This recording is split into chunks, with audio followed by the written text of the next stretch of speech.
Assalamualaikum warahmatullahi wabarakatuh. Alhamdulillah wassalatu wassalamu ala rasulillah. Yang ke-11, penelitian ilmiah sangat dianjurkan karena banyak ayat afala taqilun, afala tatadabbarunal Quran. Banyak membahas tentang logika, tetapi penelitian yang sifatnya ilmiah itu belum pasti benar, tapi kebanyakan benar. Dan sifatnya kebenarannya temporer. Maka jangan paksa. Al-Quran menyesuaikan sains, jangan paksa. Bisa jadi penelitiannya itu ada kekeliruan. Maka kita sebagai kaum muslimin, Al-Quran sifatnya abadi dan global. Kalau penelitian sifatnya itu adalah lokal dan sifatnya temporer. Agama dan sains tidak kita pertentangkan dan tidak kita dikotomikan, tetapi kita dialogkan, interaksikan dan integrasikan. Karena ilmu tingkat dasar biasanya menolak. Tingkat kedua dialogis, kemudian tingkat 3 integrasi atau harmoni. Yang ke-12, usahakan sebelum tidur membaca surat-surat yang dibaca Nabi seperti As-Sajadah, Yasin, atau Hawamim 7 itu ada Fusilat, ada Ghafir, ada Asy-Syura, Zukhruf, ada Jasiyah, ada Duhan, juga ada Al-Ahqaf. Kalau bisa membaca Al-Waqi'ah, Al-Hasyr, Al-Mulku, Ar-Rahman, dan seterusnya. Terutama Al-Mulku, utamakan membaca Al-Mulku. Karena murajaah itu madal hayah. Yang ke-13, tilawah yang dimaksud adalah bacaan yang terus-menerus istiqomah. Sehari 1 juz terus sampai akhir hayat. Atau 5 juz terus sampai akhir. Itu namanya tilawah, continue. Atau ketika kita capek tapi hati ingin membaca, itu berarti tilawah. Bukan malah senang ketika berhenti. Bacaan yang kau rindukan saat kau sendiri maupun banyak orang. Orang yang biasa membaca sendiri senang karena dia bisa murojaah. Ramai juga senang karena perintah Al-Quran untuk berinteraksi dengan manusia.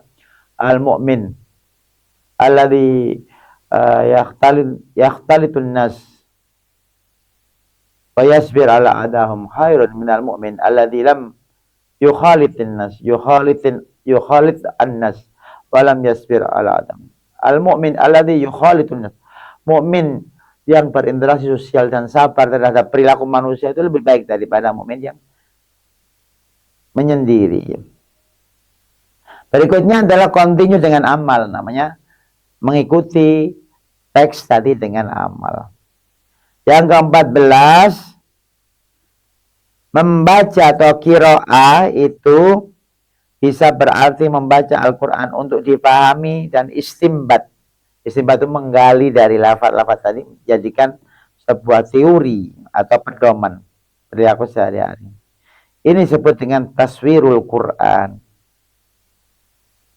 Ayat-ayat yang dibaca bisa berupa ayat Qur'aniyah, 6.236 ayat itu, atau ayat kauniyah yang terbentang sangat luas. Afala yang duruna ilal ibili kaifa khuliqat, itu kauniyah. Kemudian ada disebut tilawah, seperti yang kita jelaskan tadi di atas ya. Tilawah dengan tartil, membaca dengan tajwid benar, tadabbur dan tamahul. Syarat tartil itu 3. Tajwidnya benar, ada tadabburnya, dan pelan, tamahul. Tartil ini dibagi menjadi 3. Ada hadar, cepat bacanya, ada tadwir sedang, ada tahqiq, sangat pelan dalam rangka pembelajaran. Yang terakhir, poin 15, bacalah Al-Quran dengan 3 perasaan. Satu, saat membaca rasakan bahwa saat itu pula Al-Quran diturunkan untukmu. Allah Maha Besar lagi berfirman, sedang mentitah, memberi titah kepada kita. Yang kedua, yakinlah bahwa itu kau amalkan bukan untuk hanya tadabbur atau ta'allum. Yang ketiga, fahami Al-Quran sebagaimana para ulama salaf berinteraksi dengan Al-Quran. Dalam hadis Nabi mengatakan, Iqra'il Quran manahaka wa idalam yanhaka falasta